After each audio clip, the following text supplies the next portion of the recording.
मेरे आत्मीय मित्रों, नमस्कार। फ्रेंड्स, आपको याद होगा कि कल मैंने आशा पारिक जी के एक नृत्य के बारे में आप सबको सजेस्ट किया था कि प्लीज़ आप ये नृत्य देखने की कोशिश करें। और मुझे इस बात की खुशी है कि कुछ ने ऐसा किया भी, और केवल किया ही नहीं बल्कि ईमेल के जरिए मुझे सूचित भी किया। दरअसल ईमेल के जरिए मैं आप सबसे जो प्रतिक्रियाएं मंगाता हूं, इनफैक्ट वो मेरे अपने लिए होता है कि मैं जिस लाइन पर सोच रहा हूं वह लाइन सही है या नहीं है। जैसे मुझे एक ऐसी प्रतिक्रिया भी मिली जिन्होंने लिखा बकायदे कि सर, मैं बिल्कुल भी प्रभावित नहीं हो सका। इसका क्या कारण था? वो अपने अंदर कमियां ढूंढने लगे। बिल्कुल भी नहीं, कोई कमियां नहीं है। देखिए, हम जिन चीज़ों से प्रभावित होते हैं उनके कुछ न कुछ संस्कार तो हमारे अंदर होने ही चाहिए। और यहाँ मैं जिस संस्कार शब्द का प्रयोग कर रहा हूँ उसका संबंध बीज तत्व से है। इसे आप अच्छे और बुरे के रूप में मत लीजिएगा। जैसे जमीन के अंदर अगर ऊपर से बारिश हो रही हो तो वही बाहर निकलेगा ना जो बीज के रूप में कभी न कभी किसी न किसी संदर्भ में वहां मौजूद रहा होगा। अदरवाइज हवा में कोई भी चीज पैदा नहीं होती है। तो ठीक है, उसमें क्या बात है। हमारी अपनी पसंद और नापसंद है और जरूरी नहीं कि हम सभी उससे प्रभावित हों। लेकिन जो थोड़ी सी भी रुचि रखते हैं उनके संदर्भ में मैंने यह बात कही थी। और इनफैक्ट सच बात यह है कि मुझे मूलभूत रूप से चेतना की संपूर्णता पर बात करनी ही थी। और यह संयोग की बात थी कि आशा पारिक जी को उसी समय दादा साहब फाल्के अवार्ड देने की घोषणा हो गई। तो मैंने फिर इस घटना को अपने उस विषय से जोड़ा। दोस्तों, यहां मैं उसी तथ्य को लेकर के, आशा पारिक जी के उदाहरण को लेकर के आप सबसे चेतना की संपूर्णता के बारे में कुछ बातें करने जा रहा हूं। देखिए, होता क्या है।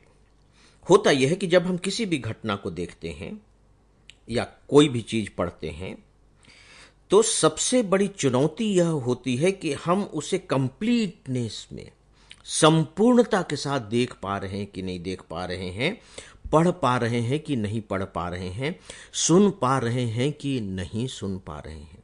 यह बहुत बड़ी चुनौती है।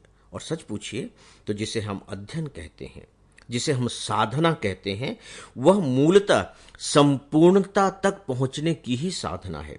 और मैं जब संपूर्णता तक पहुंचने की साधना की बात कर रहा हूं तो इसका मतलब यह नहीं कि मैं उसमें परफेक्ट होने जा रहा हूं।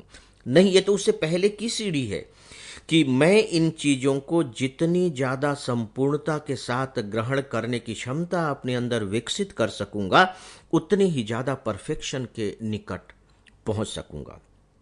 तो यह एक प्रक्रिया है। और सच पूछिए तो इस संपूर्णता को खंडित करने वाले, इसमें विघ्न बाधा पैदा करने वाले अब इतने सारे बाहरी तत्व, हल्ला गुल्ला, हस्तक्षेप आ गए हैं कि थोड़ी देर के लिए भी किसी के साथ संपूर्णता के तत्व को निभा पाना बहुत मुश्किल हो गया है। एकदम से मुश्किल हो गया है।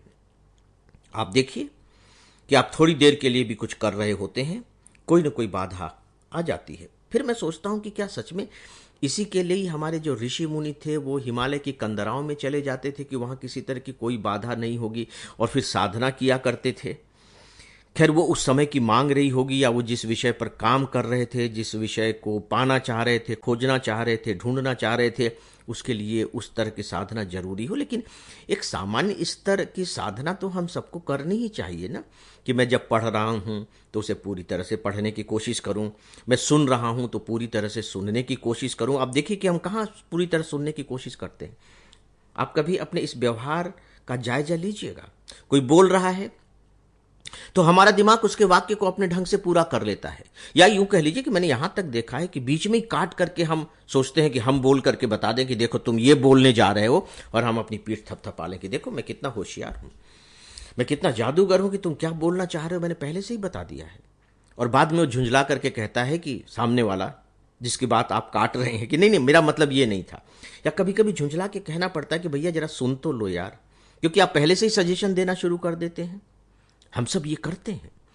इसका मतलब है कि यहां संपूर्णता नहीं है, वो बुरी तरह से खंडित हो रही है। हर क्षण, हर समय हम यही कर रहे होते हैं। इसीलिए हमारी हर चीज अधूरी रहती है और हम दावा करते हैं कि हम पूरा जानते हैं इसके बारे में। देखिए, मैंने अपने नॉनवेज के बारे में जो मेरी धारणा थी आपसे बताई है। मैंने शराब पीने के बारे में भी जो धारणा थी आप सबसे बताई है। और क्या आपको लगता है कि मेरी वे जो धारणाएं थी, जो जबरदस्त रूप से मेरे जीवन को संचालित कर रही थी, गलत तरीके से संचालित कर रही थी, क्या उसके पीछे एक कारण यह नहीं है कि मैं उन्हें संपूर्ण संदर्भ में नहीं देख पा रहा था? एक छोटा सा टुकड़ा मुझे मिल गया था उस तथ्य का, और बस उसी तथ्य को लेकर के मैं जी रहा था और मैंने अपने निष्कर्ष निकाल लिए थे। उदाहरण के तौर पर मान लीजिए कि आपके पास कोई व्यक्ति आता है और वह किसी व्यक्ति की आलोचना करता है कि वो तो बहुत बेईमान है। मान लीजिए एक छोटा सा वाक्य आपसे कहता है कि वो बहुत बेईमान है। उस व्यक्ति से आपको कुछ भी लेना देना नहीं है आपका। कुछ दिनों के बाद वह आपसे मिलता है और आपके दिमाग में यह वाक्य कौंध जाता है कि उसने कहा था कि यह व्यक्ति बहुत बेईमान है। अब आपका व्यवहार उसके प्रति कैसा होगा? जबकि वो जो बेईमान बता रहा है वो केवल अपने संदर्भ में बता रहा है, उसके साथ कुछ ऐसा हुआ होगा या उसने भी इसी तरह से सुन लिया होगा।